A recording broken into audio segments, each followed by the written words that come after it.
love to hear first is maybe a few responses from people, and then we'd be happy to feel it out and eventually move on to answering questions if people have it, either about the content of the show or how we made the show or anything really. So first, is there anyone that would like to give us some responses about what they saw, what stuck with them? Yeah. Appreciation that that I'm not disabled visually. And that's sort of an unstated theme. I don't even know if you noticed. And also, real sort of awe at how much a person who's ostensibly disabled is so much more able than the normal person. Able to communicate, able to perceive, able to share imagination. And so it was two levels of appreciation, the performance and myself. I just thought it was brilliant on so many levels, and just all the different theatrical elements you incorporated, whether it was the very beginning with the silent, no talking, but that laughter, the use of costumes, the use of props, the use of music, just brilliant storytelling craft. Very well done.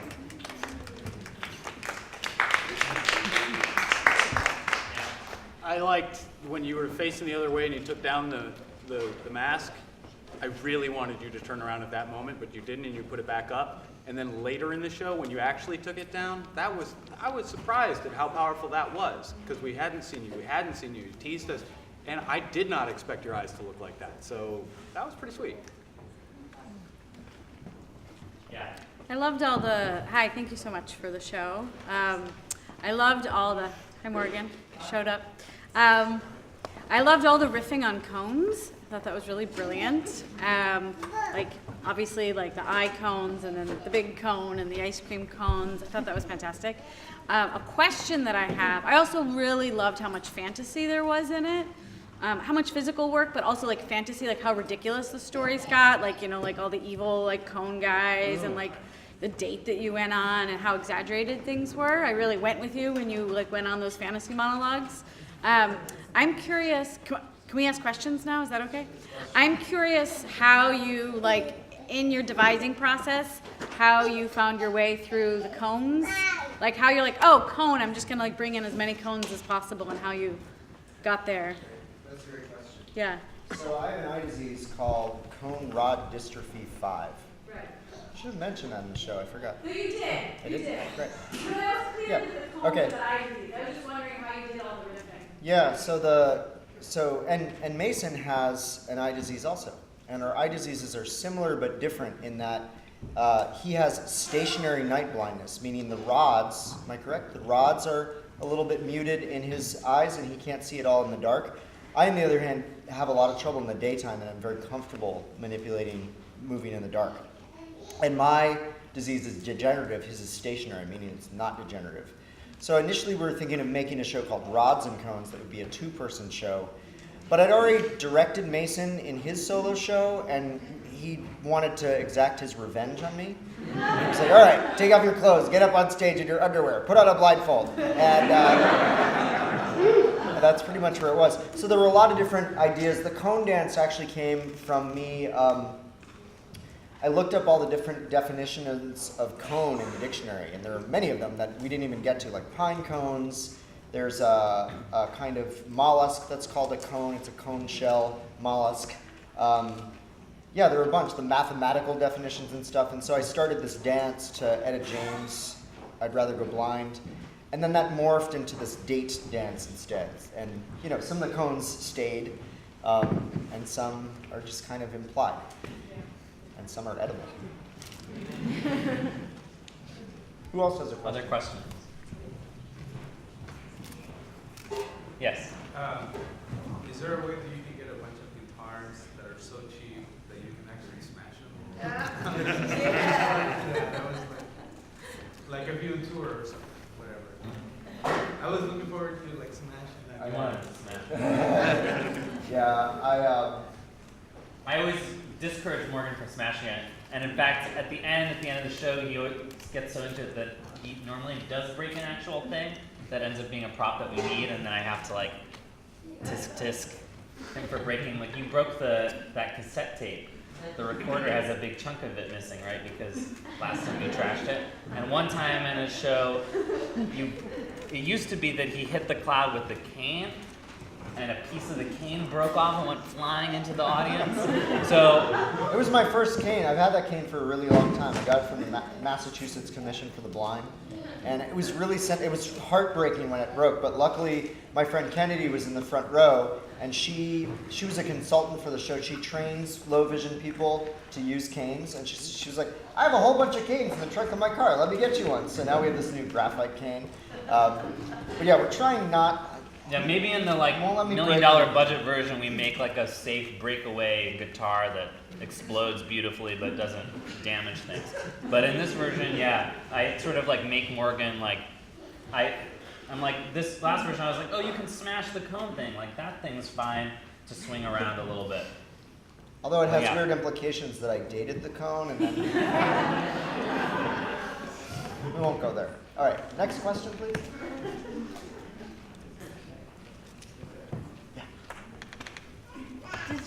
Did your dad teach you anything about having this disorder? Like, do you think you got anything from your dad? Well, there's my dad. Yeah. Hey, Patrick.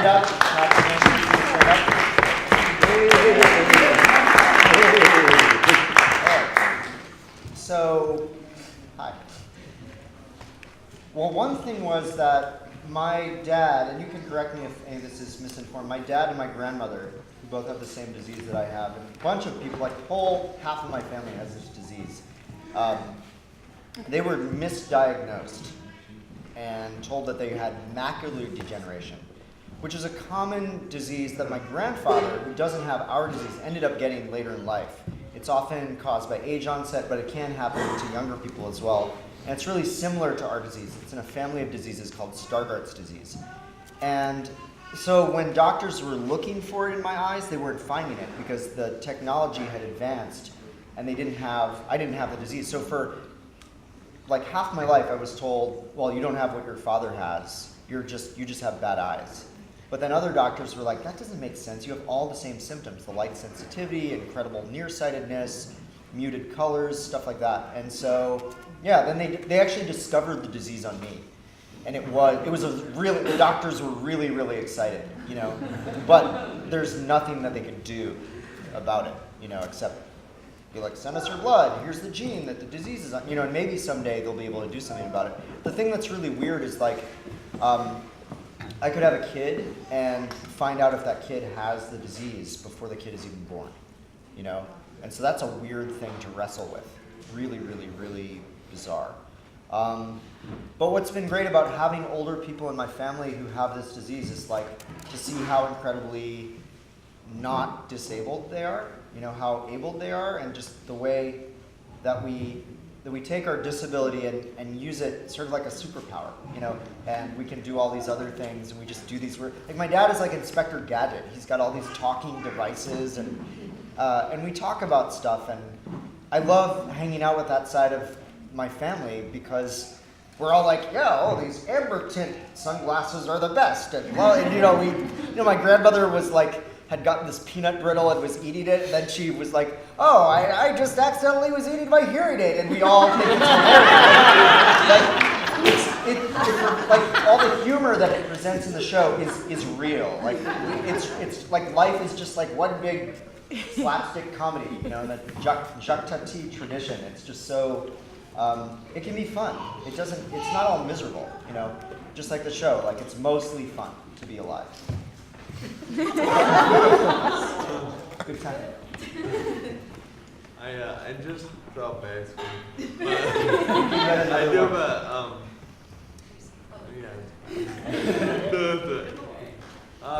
I would say as someone with a progressive disability, I think it was pretty amazing. I think you were really authentic in how you approached a disability and talked about the spectrum, and I thought that was That was really great. So thank you. Thank you. Can we get you another cone to replace the one that grabbing you took hold of? Thank you. Yeah. Thank you for that. Yes. This is April. Hi. I'm wondering what it was like for you to make a show about yourself, because I feel like I haven't seen that very much from you before, and you're prolific as an artist. So, how was it to do something so different? April's known me for 18 and a half years. Like more than, that's a long time. Really, really scary. Kind of terrifying in a lot of ways, on multiple levels. It's like, who wants to see me talk about myself for an hour on stage? You know. So you were always concerns in the first rehearsal. It was like, this is not interesting. No one wants to hear me talk about myself or about my family. I also encouraged him to, like, initially you wanted it to be Rods and Cones, and part of it I was busy, and part of it I was like, this is better as a solo show that's about you. It was hard to get him to do that. Yeah. But yeah, keep talking more. Yeah, and then, I felt like I'd just been, I was a visual artist for a long time, and I did a lot of visual art that was healing to my eyes for a while. Like I would do woodcuts and shadow puppets because it made more sense to cut things out of darkness rather than try to fill up a blank white page like a painter or an illustrator would. And then it got to be that I couldn't really make that visual art in the way that I was. I want to go back to making visual art because I think, you saw me make visual art tonight, and I think that that's a really interesting way to work. But I knew that my disability was affecting my art more and more and more, and that at some point I needed to actually address it with my art, and I just needed to take a leap off the cliff or off the stage. I did fall off the stage twice during rehearsals and sprained my leg. I healed that with yoga. But it was just terrifying, but I knew that it was inevitable. It was just like, when is the moment? Okay, now is the moment. Mason's here, we're doing it. It became clear to me early on that it was actually a show that wanted to be about Morgan's family in lots of ways. And that took a lot of convincing to move it in that direction for some sections of the show. Yeah, would you say? Yes. Because I was afraid they might show up. Yeah. Yeah. Hi, Morgan, it's Betsy. Hi, Betsy. I was wondering, you had a lot with the Count Macula, or what, I forget his name. Yeah. And it was like really fun and funny, but I'm wondering what your actual interaction with doctors and hospitals have been. Oh, I love that question. Yeah. So just so macula, so the pun, if you didn't know, macula is the part of the retina where the cones are most concentrated in the center of the eye. So that's why he was Count Macula.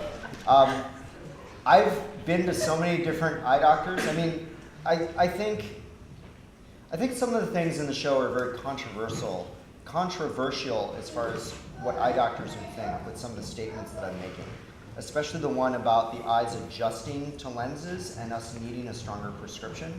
But anything that we do to modify our bodies is going to have repercussions. Like if you wear a corset or high heels or something to change the way your body looks, your body is going to be changed by those things. And the same thing is with glasses. They're focusing and pulling on the muscles of our eyes and doing a lot. And I suffered from migraines for the first 20 years of my life until I started doing eye exercises and changing my diet and doing yoga and stuff like that. But those were completely vision related. My father has them too, and they're really, really tied to vision and light and all that stuff, and I was able to recover from those. But I think that the glasses had a lot to do with that. As far as eye doctors go, yeah, it's like I got my first pair of glasses when I was 4. They give you that vision test when you're 4. You don't know, like, if the E is more clear with one lens or another. You're just going to say whatever to get out of there. It was so incredibly dramatic, and I was crying the entire time. And the glasses that were put on me, it felt like I had like a vice grip on my head for a long time wearing them. And I would break them. I would play with the stems all the time, and they would break. And I'd have to get new ones and get new ones every year, stronger and stronger prescription. I wear contact lenses now. My prescription wavers somewhere between -11 and -13. You know, it's so incredibly intense and it's so strong that I can't read books anymore without taking my contacts out. And glasses just aren't an option because they're so, like Coke bottle, not just the bottom of the bottle, but like the whole length of the bottle, you know. I've had really, really sucky eye doctors, a lot, and some really great ones. Some sucky ones have tried to take my contact lenses out of, being like, no, I'll take them out, and they like stick their fingers in my eyes, and can't get them out, you know, and then they're like, you do it, you know. And then others that were just kind of quacky and fun. Like, I've worked with a lot of natural vision therapists and what are called functional optometrists that mix vision therapy and optometry. And some of them have been great, and some of them have been a little bit spooky, let's just say. And really bananas, you know, like really, really like yelling, sort of like drill sergeant, you know, like, see that wiffle ball over there? And just like, turn a switch and the wiffle ball is flying around the room and I'm just like looking at it, you know, and I just, yeah, I have to get a ride to go to an eye doctor that's an hour away because it's the only one that I trust that's anywhere near me in the city. But I always just feel like it's never right, and I really feel like I'm the one who knows more about my eyes than someone who has a bunch of degrees and a bunch of fancy equipment. But I Yeah. know other people have questions, but I also have diabetes, and like there's so many things that I didn't expect to like connect with in your performance that really like resonated with me, and just thank you for that. It was really like there's so many ways that it connected, I'm sure, with a lot of people in a surprising way. Right, and your disability is also an invisible one until, you know, it's time to take your insulin, you know? And yeah, that's also something that runs in my family as well, on both sides of my family. So who knows if I keep eating this ice cream. Anyway. Sorry. Hi Morgan, it's Marissa. Hey, Marissa. I had a question about the music. It was great. There were so many wonderful musical moments in the performance, and even before the soundtrack was playing a lot of songs about blindness and sightedness. So I wanted you to say a little bit more about how you chose the music and how you chose to integrate it into the piece. I have this great program called iTunes. You type in the word blind, and any song that has that in the title just like rolls out, and there are a lot of them. I also crowdsourced from my friends songs about vision, songs about blindness, you know, and so I got like all these amazing blog, you know, roles on Facebook of just like all these things. And I did a lot of dramaturgy, looking into different sources and representations of blindness in song and film and theater and literature. And it was fascinating. And we found, I think, like 5 different archetypes of representations of blind people. Anyway, it's all on this blog that I made, but which is rodcohn.blogspot.com. But yeah, we worked a lot with the music. We actually did a bunch of workshops here and at 2 colleges where we played the songs and had people make skits based on the songs, and then the other people watching the skits had to guess what song the skit was based off of, and generated a lot of material from that, and it was really, really fun. And it was fun, like, learning to play The Who. You know, I listened to Tommy 50 times this year so far, and, you know, learning to play it was just really fun, and yeah, I mean, I feel like music was one of my first mediums, and I used to be a DJ on the radio when I was small, or at least young. I don't know. Yeah. I have kind of a question.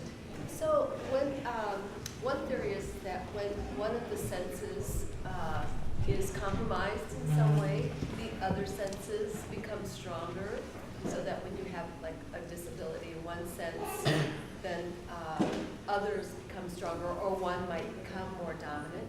Did you experience that at all? Like you were just saying about music, did your hearing become more acute, or?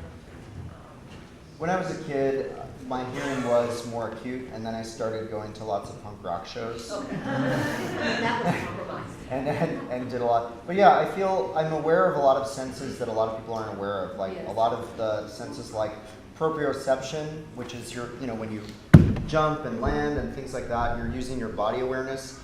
Spatial awareness, I obviously had to use a lot of that in this show. The idea of teleception also, which is when we use tools, things that extend our senses. So it can be like when you ride a bicycle, you can feel the road under your foot. I'm really aware of things like that. Even using like a computer mouse, and you connect what you're doing with your hand to what you see on the screen.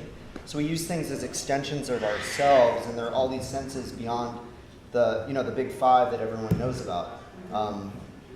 So I do find myself using a lot of that, and certainly in theater we use that a lot. Anyone who's performing is tapping into the energy of the audience and really feeling something that might be a little bit woo-woo, but is really out there. It's really a thing that can be felt, and it's not with any of the big five senses or anything, but it's really feeling the energy of the room and the shifts in the room. And I feel like that's certainly heightened with the blindfold on my face. Something useful different. My newest thing is that I can't see in the dark very well at all. And my new thing is as of like 3 years ago, I snap my fingers, and it helps me to locate things in space. So I've been slowly teaching myself how to do that, and it's been really interesting, and it's been working a little bit. Yeah. I often find that like if I want extra information on a thing, I often look away from it and will touch it. Like I do a lot of massage and body work, and I often find it helpful if I'm doing massage to look away from the thing I'm actually touching, because often my eyesight provides extra information that's not as reliable or useful. So I don't know, for me at least, it's not as simple as like other things are heightened because my vision is not as strong, but there's different relationships to, as everyone has, just different kind of relationships to your senses. So that a disability can actually become more of an ability in other realms. And the way that I write the word disability, and a lot more people are doing this now, is it's dis/ability, to show that that there is a spectrum. That I don't like the word differently abled. I find it to be a little bit pedantic, but I do like the word disabled because it's like, I'm disabled. Give me a break. Give me a discount riding public transportation. I'm disabled. Come on.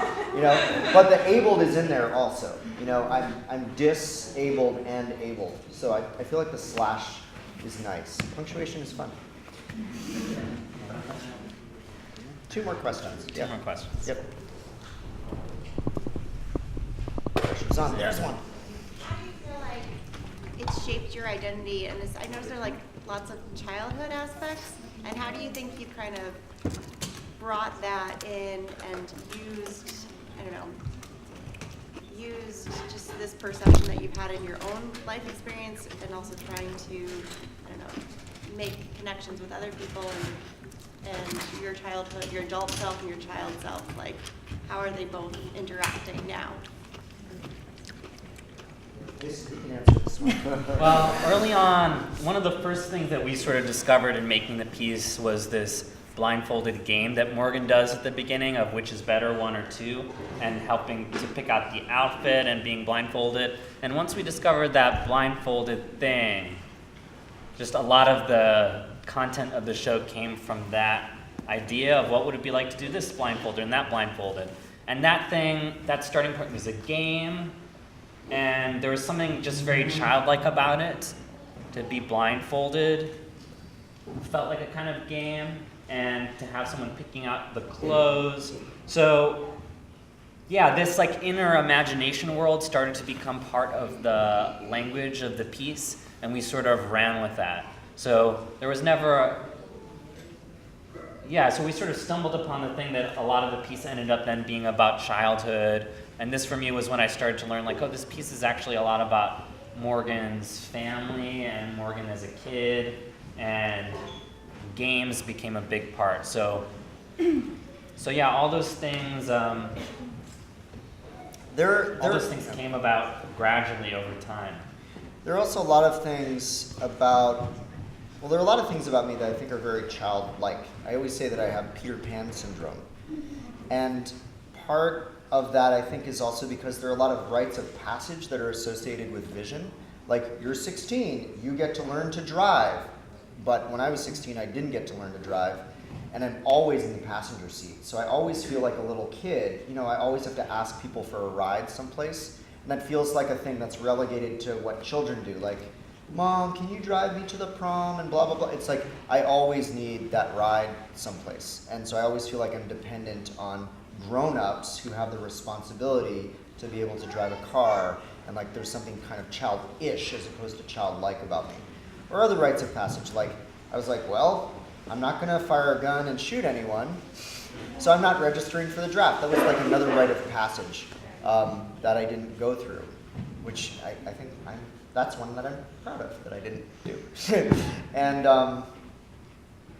yeah, so I often feel just having to ask other adults for help makes me feel like a kid a lot of the time. But now I had my coming out party, so now I'm an adult.